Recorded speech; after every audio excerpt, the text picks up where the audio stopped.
بسم اللہ الرحمن الرحیم۔ السلام علیکم دوستو، میں ہوں آپ کا ہوسٹ شراز شوکت۔ دوستو آج ہم آپ کو واقعہ سنائیں گے کہ کس طرح ایک عام انسان کا رخ اللہ کی طرف موڑا اور اللہ تعالیٰ نے اسے اپنے ولیوں میں شمار کیا۔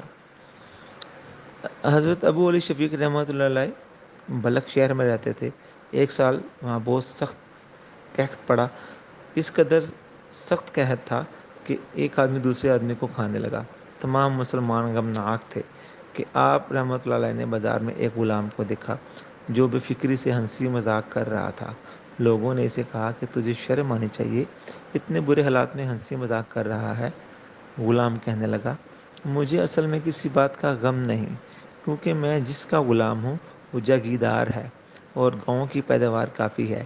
اس کی فراخ دستی نے مجھے بے غم کر رکھا ہے۔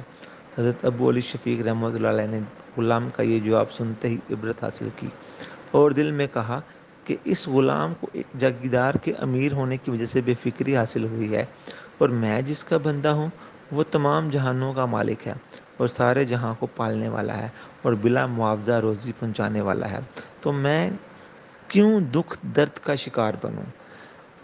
آپ رحمۃ اللہ علیہ نے یہ سوچا اور دنیا سے منہ موڑ لیا اور روزی کے غم سے آزاد ہو گئے۔